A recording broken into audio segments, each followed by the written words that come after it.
Hey crew, it's Pitt, and I am back with some more freedom. Today we are going to be continuing our journey on investing our energy in the Federalist Papers. We will be reading aloud from Federalist Paper number 71, 72, and 73, possibly 74 if we've got time. They are all dealing with the powers and the duration of the executive branch.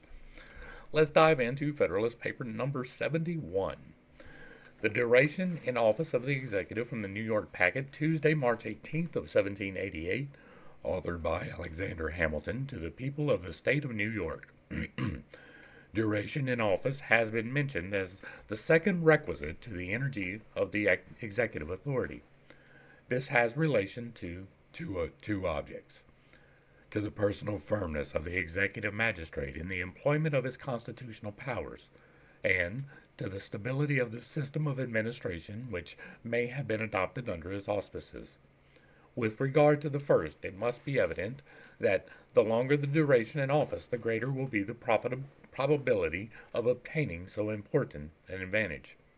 It is a general principle of human nature that a man will be interested in whatever he possesses, in proportion to the firmness or precariousness of the tenure by which he holds it; will be less attached to what he holds by a momentary or uncertain title than to what he enjoys by a durable or certain title; and, of course, will be willing to risk more for the sake of the one than for the sake of the other. This remark is not less applicable to a political privilege, or honor, or trust, than to any article of ordinary property. The inference from it is that a man acting in the capacity of chief magistrate, under a consciousness that in a very short time he must lay down his office, will be apt to feel himself too little interested in to hazard any material censure or perplexity, from the independent exertion of his powers, or from encountering the ill humors, however transient, which may happen to prevail, either in a considerable part of the society itself, or even in a predominant faction in the legislative body. If the case should be that he might lay it down, unless continued by a new choice, and if he should be desirous of being continued, his wishes, conspiring with his fears, would tend still more powerfully to corrupt his integrity or debase his fortitude. In either case, feebleness and irresolution must be the characteristics of the station. There are some who would be inclined to regard the servile pliancy of the executive to a prevailing current, either in the community or in the legislature, as its best recommendation. But such men entertain very crude notions, as well as of the purposes for which the government was instituted, as of the true means by which the public happiness may be promoted. The Republican principle demands that the deliberate sense of the community should govern the conduct of those whom they entrust the management of their affairs, but it does not require an unqualified compliance to every sudden breeze of passion, or to every transient impulse which the people may receive from the arts of men who flatter their prejudices to betray their interests. It is a just observation that the people commonly intend the public good. This often applies to their very errors. But the good sense would despise the adulator who should pretend that they always reason right about the means of promoting it. They know from experience that they sometimes err, and the wonder is that they so seldom err as they do, beset as they continually are by the wiles of parasites and sycophants, by the snares of the ambitious, the avaricious, the desperate, by the artifices of men who possess their confidence more than they deserve it, and of those who seek to possess rather than to deserve it. When occasions present themselves in which the interests of the people are at variance with their inclinations, it is the duty of the persons whom they have appointed to be guardians of those interests to withstand the temporary delusion, in order to give them time and opportunity for more cool and sedate reflection. Instances might be cited in which a conduct of this kind has saved people from very fatal consequences of their own mistakes, and has procured lasting monuments of their gratitude to the men who had courage and magnanimity enough to serve them at the peril of their displeasure. But, however inclined we might be to insist upon an unbounded complaisance in the executive to the inclinations of the people, we can with no propriety contend for a like complaisance to the humors of the legislature. The latter may sometimes stand in opposition to the former, and at other times the people may be entirely neutral. In either supposition, it is certainly desirable that the executive should be in a situation to dare to act his own opinion with vigor and decision. The same rule which teaches the propriety of a partition between the various branches of power teaches us likewise that this partition ought to be so contrived as to render the one independent of the other. To what purpose separate the executive or the judiciary from the legislative, if both the executive and the judiciary are so constituted as to be at the absolute devotion of the legislative? Such a separation must be merely nominal and incapable of producing the ends for which it was established. It is one thing to be subordinate to the laws, and another to be dependent on the legislative body. The first comports with, the last violates, the fundamental principles of good government, and whatever may be the forms of the Constitution, unites all power in the same hands. The tendency of the legislative authority to absorb every other has been fully displayed and illustrated by examples in some preceding numbers. In governments purely republican, this tendency is almost irresistible. The representatives of the people in a popular assembly seem sometimes to fancy that they are the people themselves, and betray strong symptoms of impatience and disgust at the least sign of opposition from any other quarter, as if the exercise of its rights by either the executive or judiciary were a breach of their privilege and an outrage to their dignity. They often appear disposed to exert an imperious control over the other departments, as they commonly have the people on their side. They always act with such momentum as to make it very difficult for the other members of the government to maintain the balance of the Constitution. It may perhaps be asked how the shortness of the duration in office can affect the independence of the executive on the legislature, unless the one were possessed of the power of appointing or displacing the other. One answer to this inquiry may be drawn from the principle already remarked, that is, from the slender interest a man is apt to take in a short-lived advantage, and the little inducement it affords him to expose himself on account of it to any considerable inconvenience or hazard. Another answer, perhaps more obvious, though not more conclusive, will result from the consideration of the influence of the legislative body over the people, which might be employed to prevent the re-election of a man who, by an upright resistance to any sinister project of that body, should have made himself obnoxious to its resentment. It may be asked also whether the duration of 4 years would answer the end proposed, and if it would not, whether a less period, which would at least be recommended by greater security against ambitious designs, would not, for that reason, be preferable to a longer period, which was, at the same time, too short for the purpose of inspiring the desired firmness and independence of the magistrate. It cannot be affirmed that a duration of 4 years, or any other limited duration, would completely answer the end proposed, but it would contribute towards it in a degree which would have a material influence upon the spirit and character of the government. Between the commencement and termination of such a period there would always be a considerable interval, in which the prospect of annihilation would be sufficiently remote not to have an improper effect on the conduct of a man endued with a tolerable portion of fortitude, and in which he might reasonably promise himself that there would be time enough before it arrived to make the community sensible of the propriety of the measures he might incline to pursue, though it be probable that, as he approached the moment when the public were, by a new election, to signify their sense of his conduct, his confidence, and with it his firmness, would decline. Yet both the one and the other would derive support from the opportunities which his previous continuance in the station had afforded him of establishing himself in the esteem and good will of his constituents.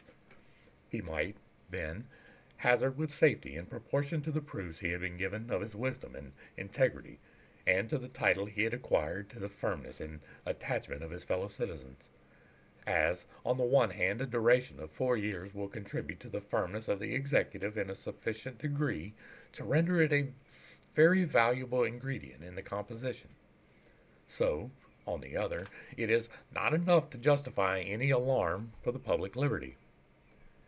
If a British House of Commons, from the most feeble beginnings, from the mere power of assenting or disagreeing to the imposition of a new tax, have, by rapid strides, reduced the prerogatives of the crown and the privileges of nobility within the limits they conceived to be compatible with the principles of a free government, while they raise themselves to the rank in consequence of a co-equal branch of the legislature.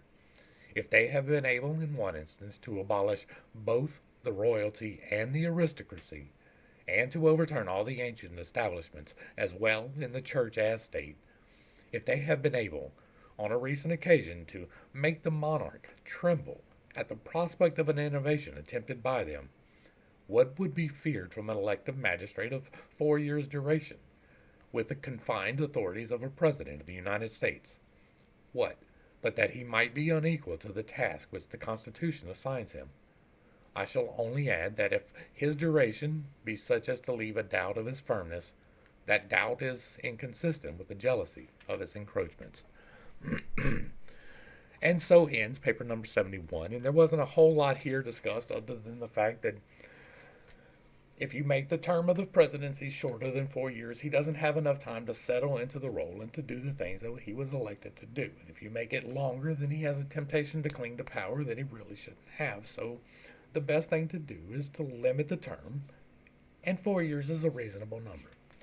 That is pretty much the entirety of this paper. There's not a whole lot to add to that.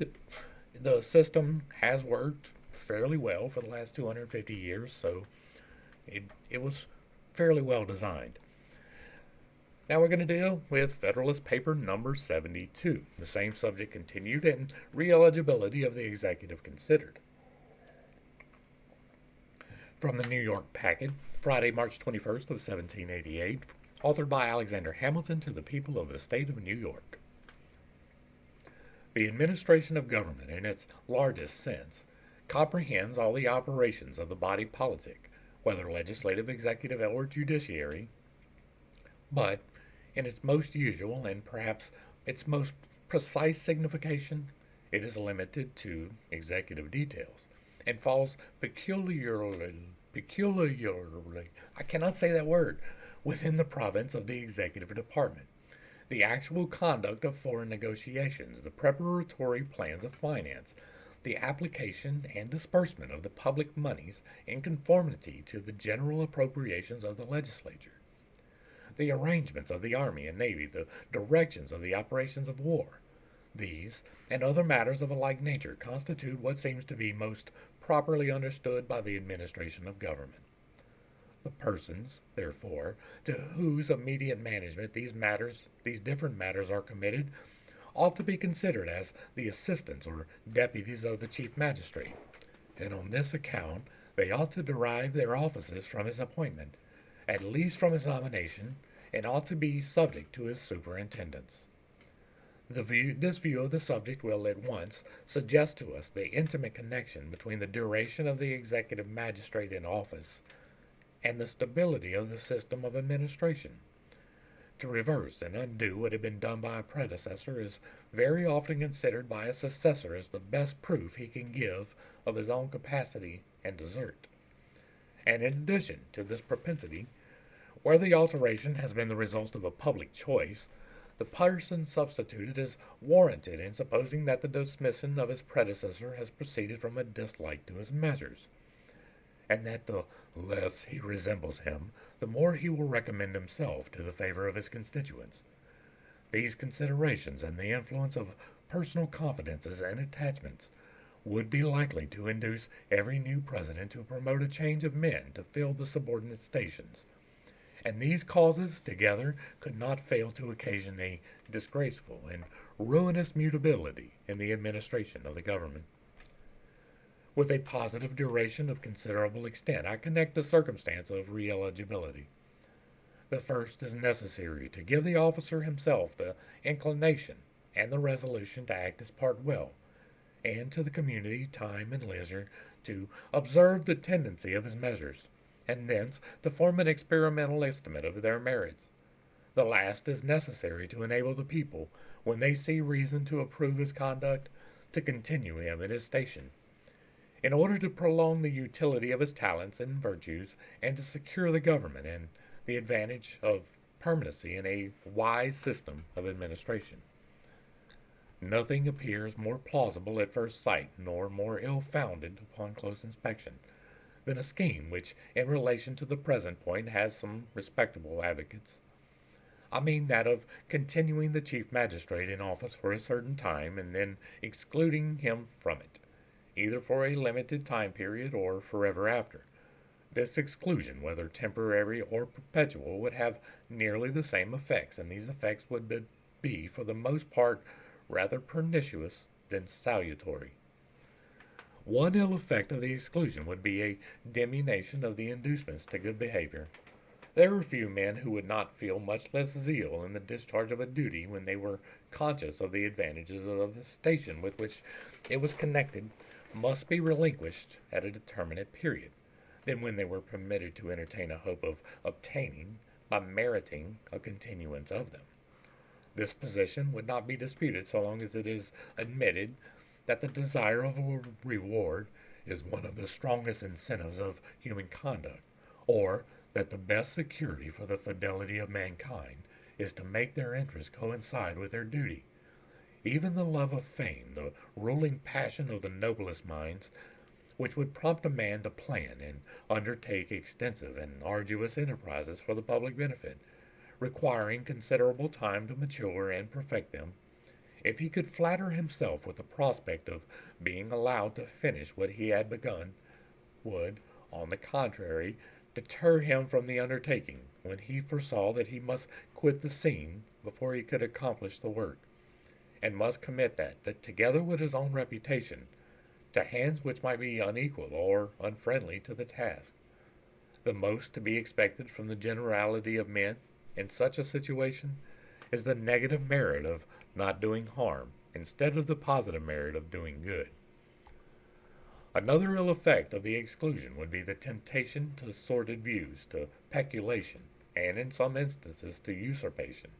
An avaricious man who might happen to fill the office, looking forward to a time when he must at all events yield up the emoluments he enjoyed, would feel a propensity, not easy to be resisted by such a man, to make the best use of the opportunity he enjoyed while it lasted, and might not scruple to have recourse to the most corrupt expedients to make the harvest as abundant as it was transitory, though the same man, probably, with a different prospect before him, might content himself with the regular perquisites of his state situation, and might even be unwilling to risk the consequences of an abuse of his opportunities.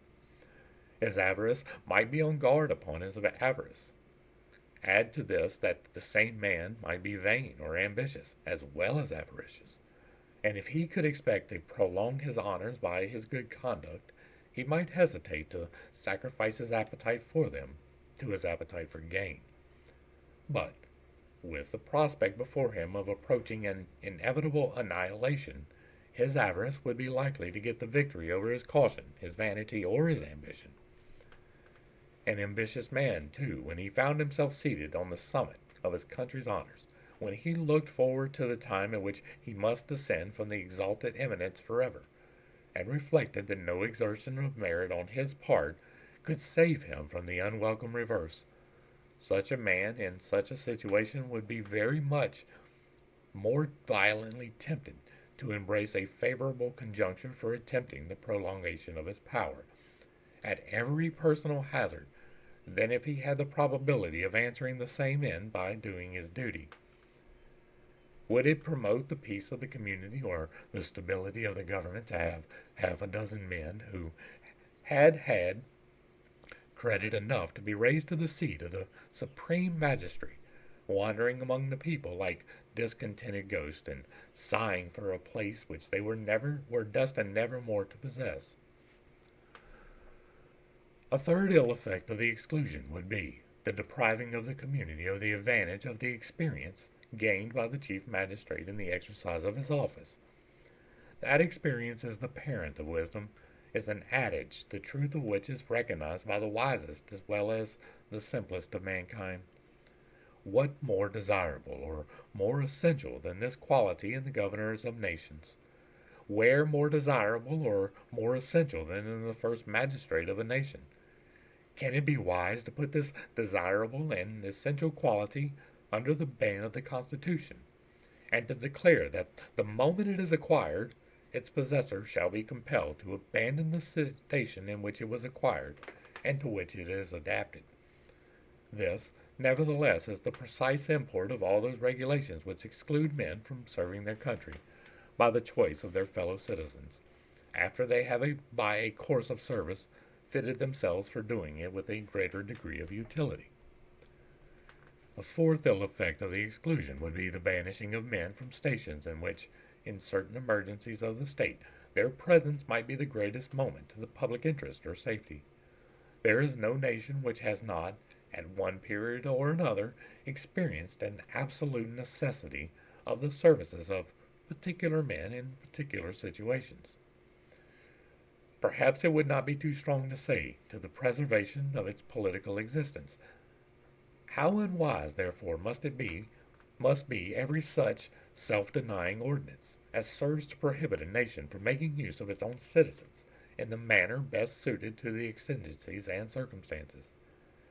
Without supposing the personal essentiality of the man, it is evident that a change of the chief magistrate at the breaking out of a war, or at any similar crisis for another, even of equal merit, would at all times be detrimental to the community, inasmuch as it would substitute inexperience to experience, and would tend to unhinge and set afloat the already settled train of the administration. A fifth effect of the exclusion would be that it would operate as a constitutional interdiction of the stability in the administration. By necessitating a change of men in the first office of the nation, it would necessitate a mutability of measures. It is not generally to be expected that men will vary and measures remain uniform. The contrary is the usual course of things, and we need not to be apprehensive that there will be too much stability, while there is even the option of changing, nor need we desire to prohibit the people from continuing their confidence where they think it may be safely placed, and where, by constancy on their part, they may obviate the fatal inconveniences of fluctuating counsels and variable policy. These are some of the disadvantages which would flow from the principle of exclusion. They apply most forcibly to the scheme of perpetual exclusion, but when we consider that even a partial exclusion would always render the readmission of the person a remote and precarious object, the observations which have been made will apply nearly as fully to one case as to the other. What are the advantages promised to counterbalance these disadvantages? They are represented to be, first, greater independence in the magistrate; second, greater security to the people. Unless the exclusion be perpetual, there will be no pretense to infer the first advantage. But even in that case, may he have no object beyond his present station, to which he may sacrifice his independence? May he have no connections, no friends, for whom he may sacrifice it? May he not be less willing, by firm conduct, to make personal enemies when he acts under the impression that a time is fast approaching, on the arrival of which he may not only may, but must, be exposed to their resentments, upon an equal, perhaps an inferior footing? It is not an easy point to determine whether his independence would be most prompted or impaired by such an arrangement. As to the second supposed advantage, there is still greater reason to entertain doubts concerning it. If the exclusion were to be perpetual, a man of irregular ambition, of whom alone there could be reason in any case to entertain apprehension, would, with infinite reluctance, yield to the necessity of taking his leave forever of a post in which his passion for power and preeminence had acquired the force of habit. And if he had been fortunate or adroit enough to conciliate the goodwill of the people, he might induce them to consider as a very odious and unjustifiable restraint upon themselves a provision which was calculated to debar them of a right of giving a fresh proof of their attachment to a favorite. There may be conceived circumstances in which this disgust of the people Seconding the thwarted ambition of such a favorite might occasion greater danger to liberty than could ever be reasonably be dreaded from the possibility of a perpetuation in office by the voluntary suffrages of the community, exercising a constitutional privilege. There is an excess of refinement in the idea of disabling the people to continue in office men who had entitled themselves, in their opinion, to approbation and confidence, the advantages of which are at best speculative and equivocal, and are overbalanced by disadvantages far more certain and decisive. And so ends Federalist Paper number 72, and here we were talking almost exclusively about not setting term limits. Now, we have discarded that advice over time. I believe it was during the Roosevelt era that he served for 2 terms, he took off a term, and he came back for 2 more, and people got scared, so they changed the Constitution. Not necessarily unjustifiably so, because there were significant reasons to have problems with what was going on in that administration. And without delving into details here, it is well worth looking up how that went down and how exactly the actions that were resulted from that have indeed torn this country down from the powerhouse that it was at the time that they were implemented. There are people today who are arguing for term limits for senators and for congressmen, and I find that to be pretty bad idea for the reasons listed out here. I think that the informed electorate, again, is our recourse. It is our defense of freedom. And so we are to hold accountable the people who we elect to do the things that we want them to do. Not the things that they think is the best because they're in Washington, but the things that this district thinks is best, regardless of what Washington thinks. That is the intention behind having a congressman. That is the intention behind having senators. That is the intention, in large part, for the executive, so that the executive can get done what needs to be done despite the legislature. They are separate for a reason, despite the judiciary. Not to say that he can break the laws, not to say that he can not be held accountable, but because he is supposed to be able to act in the singular so that he can have the power to enact the things that need to be done. Putting term limits on it takes away the power from the people to ensure that the right person is there. Now, all of these arguments were good. Like, all of these arguments were fairly valid. One side of this political issue currently today is absolutely going to use this argument, right? There are 2 arguments in this that we just went through that will probably be brought up in this election cycle. One being war. There is a high probability that before June, we will be embroiled in something that we should not be. That is simply to keep this election in control. And then the other one will be, well, he will know that he is term limited when he comes in, so he is going to be a dictator. That is going to be an argument that you will hear, and they will probably use the Federalist Paper number 72 to support it and know right now that the fact that they got rid of the term limits, or the fact that they enacted term limits, does not give them any grounds to stand on. Like, their legs are knocked out because this argument was against that for this reason. I don't believe that there will be anything resembling dictatorship that will possibly kick off due to either one of them being reelected. Federalist Paper number 73. The provision for the support of the executive and the veto power from the New York Packet, Friday, March 21st of 1788, authored by Alexander Hamilton to the people of the state of New York. The third ingredient towards constituting the vigor of the executive authority is an adequate provision for its support. It is evident that without proper attention to this article, the separation of the executive from the legislative department would be merely nominal and nugatory. The legislature, with the discretionary power over the salary and emoluments of the chief magistrate, could render him as obsequious to their will as they might think proper to make him. They might, in most cases, either reduce him by famine or tempt him by largesses to surrender at discretion his judgment to their inclinations. These expressions, taken in all the latitude of the term, would no doubt convey more than is intended. There are men who could neither be distressed nor won into a sacrifice of their duty. But this stern virtue is the growth of few soils, and in it the main will be found that a power over a man's support is a power over his will.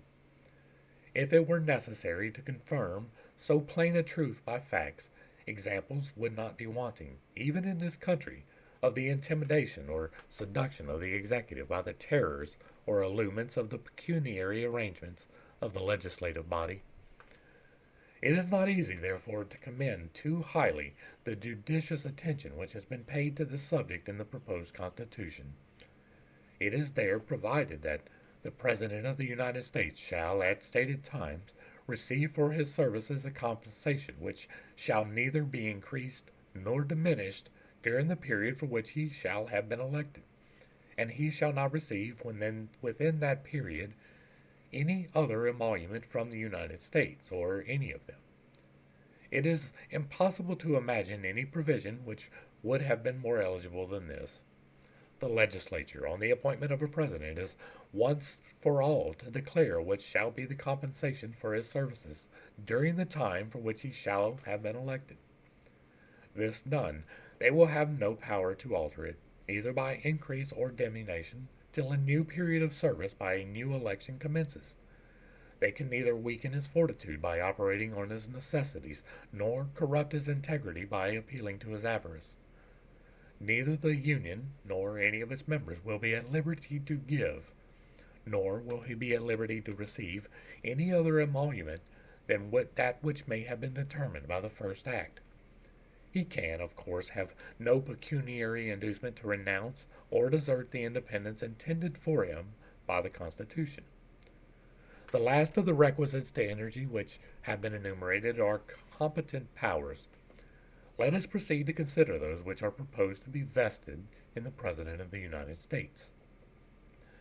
The first thing that offers itself to our observation is the qualified negative of the President upon the acts or resolutions of the two houses of legislature, or, in other words, his power of returning all bills with objections, to have the effect of preventing their becoming laws, unless they should afterwards be ratified by 2/3 of each of the component members of the legislative body. The propensity of the legislative department to intrude upon the rights and to absorb the powers of the other departments has already been suggested and repeated. The insufficiency of a mere parchment delineation on the boundaries of each has also been remarked upon, and the necessity of furnishing each with constitutional arms for its own defense has been inferred and proved. From these clear and indubitable principles results the propriety of a negative, either absolute or qualified, in the executive, upon the acts of the legislative branches. Without one or the other, the former would be absolutely unable to defend himself against the depredations of the latter. He might gradually be strapped by his authorities by successive resolutions, or annihilated by a single vote. And in the one mode or the other, the legislative and executive powers might speedily come to be blended in the same hands. If even no propensity had ever discovered itself in the legislative body to invade the rights of the executive, the rules of just reasoning and theoretic propriety would of themselves teach us that the one ought not to be left to the mercy of the other, but ought to possess a constitutional and effectual power of self-defense. But the power in question has a further use. It not only serves as a shield to the executive, but it furnishes an additional security against the enaction of improper laws. It establishes a salutary check on the legislative body, calculated to guard the community against the effects of faction, precipitancy, or of any of the impulse unfriendly to the public good, which may happen to influence a majority of that body. The propriety of a negative has, upon some occasions, been combated by an observation, that it was not to be presumed a single man would possess more virtue and wisdom than a number of men, and that, unless this presumption should be entertained, it would be improper to give the executive magistrate any species of control over the legislative body. But this observation will, when examined, will appear rather specious than solid. The propriety of a thing does not turn upon the supposition of superior wisdom or virtue in the executive, but upon the supposition that the legislature will not be infallible, that the love of power may sometimes betray it to a disposition to encroach upon the rights of the other members of the government, that a spirit of faction may sometimes pervert its deliberations, that impressions of the moment may sometimes hurry it into measures which itself, on maturer reflection, would condemn. The primary inducement to confer in the power in question upon the executive is to enable him to defend himself. The secondary one is to increase the chances in favor of the community against the passing of bad laws, through haste, inadvertence, or design. The oftener the measure is brought under examination, the greater the diversity in the situations of those who are to examine it, the less must be the danger of those errors which flow from the want of due deliberation, or of those missteps which proceed from the contagion of some common passion or interest. It is far less probable that culpable views of any kind should affect all the parts of the government at the same moment and in relation to the same object, than that they should by turns govern and mislead every one of them. It may perhaps be said that the power of preventing bad laws includes that of preventing good ones, and may be used to the one purpose as well as to the other. But this objection will have little weight with those who can properly estimate the mischiefs of that inconstancy and mutability in the laws, which form the greatest blemish in the character and genius of our governments. They will consider every institution calculated to restrain the excess of law-making, to keep things in the same state in which they happen to be at any given period, as much more likely to do good than harm, because it is favorable to gain to greater stability in the system of legislation. The injury which may possibly be done by defeating a few good laws will be amply compensated by the advantage of preventing a number of bad ones. Nor is this all. The superior weight and influence of the legislative body in a free government, and the hazard to the executive in a trial of strength with that body, afford a satisfactory security that the negative would generally be employed with great caution, and there would oftener be room for a change of timidity than of rashness in the exercise of it. A king of Great Britain, with all his train of sovereign attributes, and with all the influence he draws from 1,000 sources, would, at this day, hesitate to put a negative upon the joint resolutions of the two Houses of Parliament. He would not fail to exert the utmost resources of that influence to strangle a measure disagreeable to him in its progress to the throne, to avoid being reduced to the dilemma of permitting it to take effect or of risking the displeasure of the nation by an opposition to the dissents of the legislative body. Nor is it probable that he would ultimately venture to exert his prerogatives, but, in a case of manifest propriety or extreme necessity, all well-informed men in that kingdom will accede to the justness of this remark. A very considerable period has elapsed since the negative of the crown has been exercised. If a magistrate so powerful and so well fortified as the British monarch would have scruples about the exercise of the power under consideration, how much greater caution must be reasonably expected in a President of the United States, clothed for the short period of 4 years with the executive authority of a government wholly and purely republican. It is evident that there would be greater danger of his not using his power when necessary than of his using it too often or too much. An argument, indeed, against its expediency has been drawn from this very source. It has been represented on this account as a power odious in appearance, useless in practice. But it will not follow that because it might be rarely exercised, it would never be exercised. In the case for which it is chiefly designed, that of an immediate attack upon the constitutional rights of the executive, or in a case in which the public good was evidently and palpably sacrificed, a man of tolerable firmness would avail himself of his constitutional means of defense, and would listen to the admonitions of duty and responsibility. In the former supposition, his fortitude would be stimulated by his immediate interest in the power of his office; in the latter, by the probability of the sanction of his constituents, who, though they would naturally incline to the legislative body in a doubtful case, would hardly suffer their partiality to delude them in a very plain case. I speak now with an eye to a magistrate possessing only a common share of firmness. There are men who, under any circumstances, will have the courage to do their duty at every hazard. But the convention had pursued a means in this business which will facilitate both the exercise of the power vested in this respect in the executive magistrate, and make its efficacy to depend on the sense of a considerable part of the legislative body. Instead of an absolute negative, it is proposed to give the executive the qualified negative already described. This is a power which would be much more readily exercised than the other. A man who might be afraid to defeat a law by his single veto might not scruple to return it for reconsideration, subject to being finally rejected only in the event of more than one-third of each house concurring in the sufficiency of his objections. He would be encouraged by the reflection that if his opposition should prevail, it would embark in it a very respectable proportion of the legislative body, whose influence would be united with his in supporting the propriety of his conduct in the political opinion. A direct and categorical negative has something in the appearance of it more harsh, and more apt to irritate, than the mere suggestion of argumentative objections to be approved or disapproved by those to whom they are addressed. In proportion as it would be less apt to offend, it would be more apt to be exercised, and for this very reason it may in practice be found more effectual.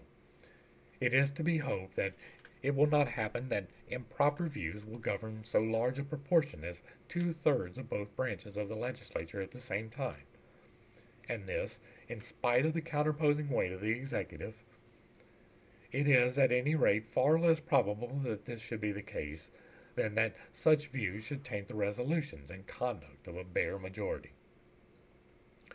The power of this nature in the executive will often have a silent and unperceived, though forcible operation.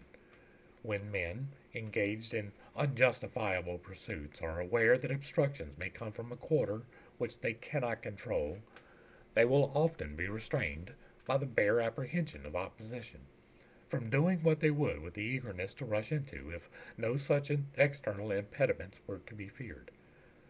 This qualified negative, as has been elsewhere remarked, is in this state vested in a council, consisting of the governor, with the chancellor and judges of the Supreme Court, or any two of them.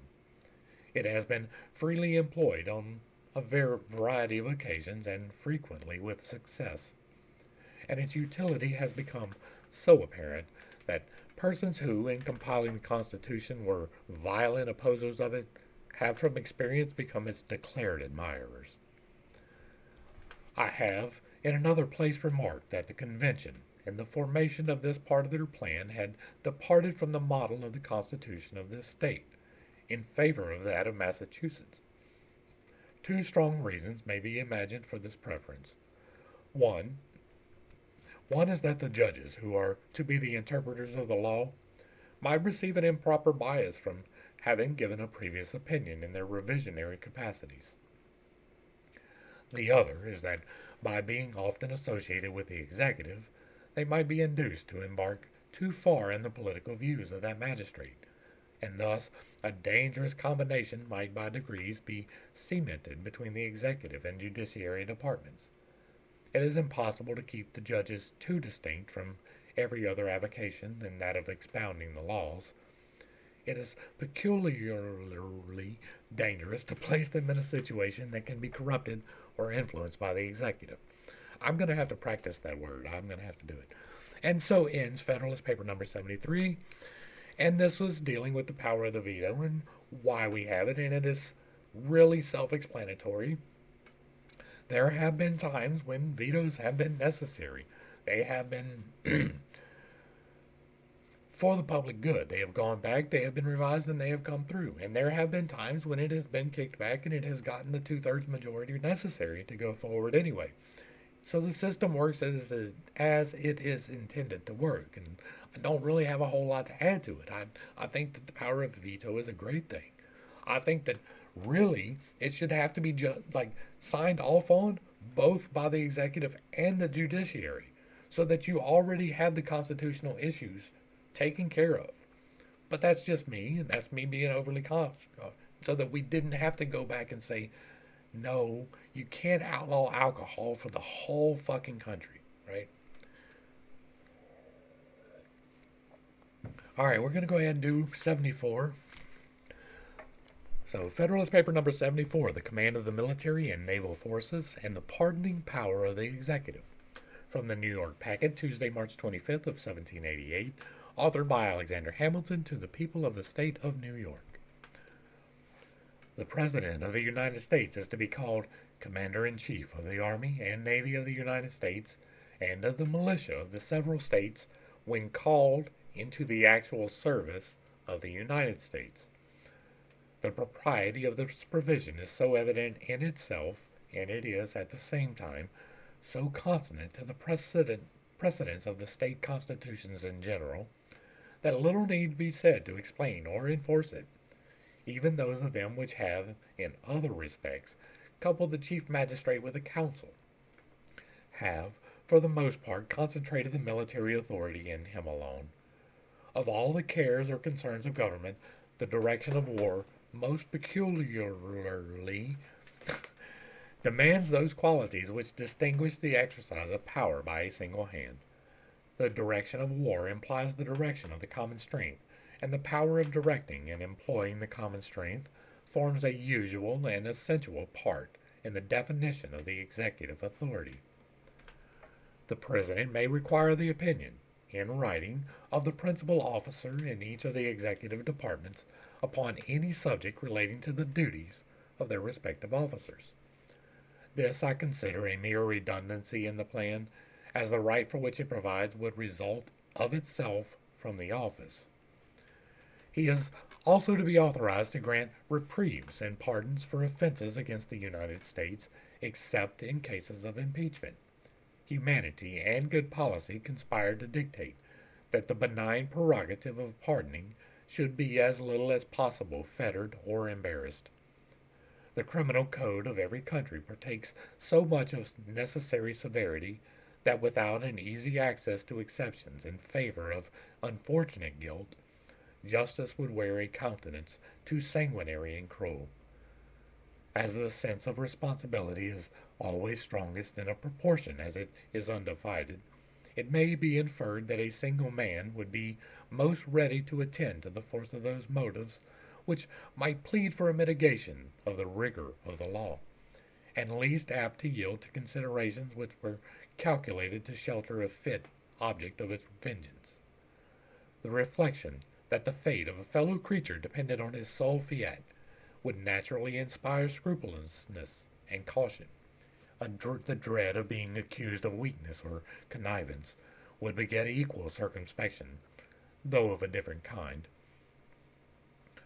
On the other hand, as men generally derive confidence from their numbers, they might often encourage each other in an act of obduracy, and might be less sensible to the apprehension of suspicion or censure for an injudicious or affected clemency. On these accounts, one man appears to be a more eligible dispenser of the mercy of the government than a body of men. The expediency of vesting the power of pardoning in the President has, if I mistake not, been only contested in relation to the crime of treason. This, it has been urged, ought to have depended upon the assent of one or both of the branches of the legislative body.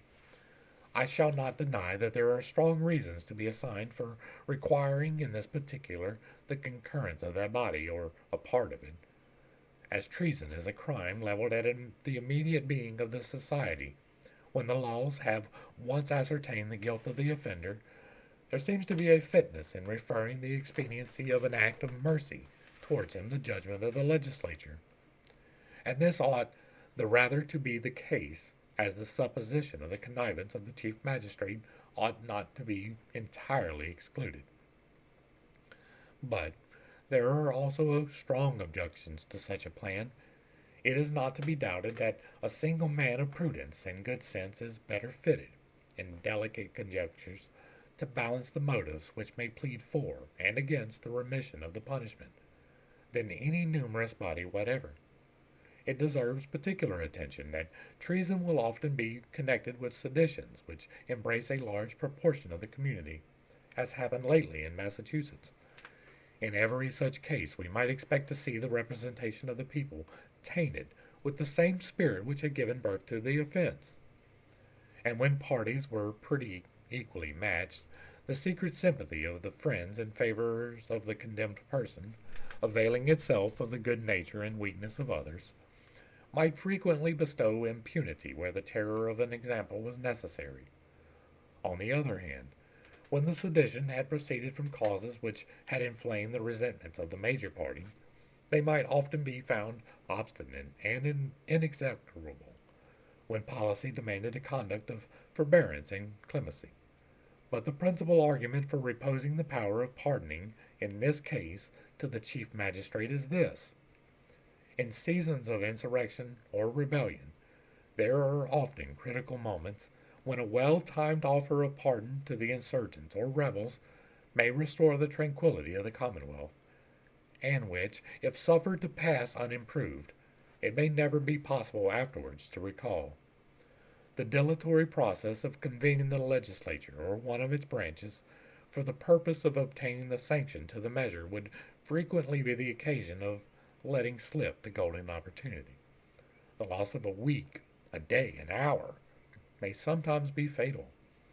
If it should be observed that a discretionary power with a view to such contingencies might be occasionally conferred upon the President, it may be answered in the first place that it is questionable whether, in a limited constitution, that power could be delegated by law, and in the second place that it would generally be impolitic beforehand to take any step which may hold out the prospect of impunity.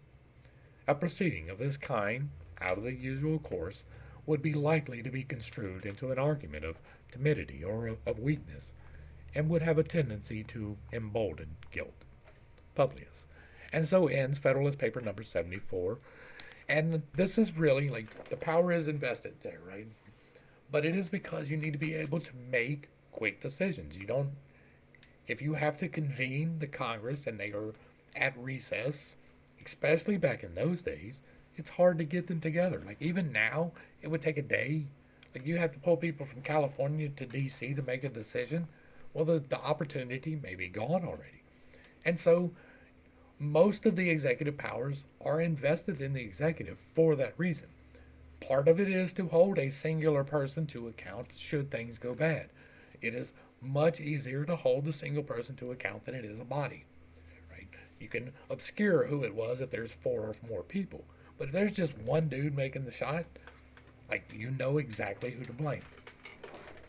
And so the power of the executive is largely due to expediency. He needs to be able to say, yes, attack. Now he cannot declare war unilaterally by himself. That is invested in the legislature. So he can respond to an attack, but he can't go and launch an attack all on his own by himself. It's just not part of the scope of his powers, despite the fact that he is the commander-in-chief. But he has the power fully invested in him to respond without having to convene the legislature to attacks upon us. That should have happened in Benghazi, but didn't. But there are other instances where it has happened before. Most of the powers are for expediency. Hopefully I brought a little bit of enlightenment and not too much confusion. Like there wasn't a whole lot to add to this. Most of these papers are self-evident. I believe that reading them aloud and you listening to them is an investment in our country. I believe that the more people that know this, the more people that hear this, the more people that speak this, the more likely it is to take place and to become once again the firm foundation of this nation. The foundations of this nation are getting a little shaky. We have forgotten the things that are outlined here. And I think that us acting in concert can change that. We can, once again, make America great.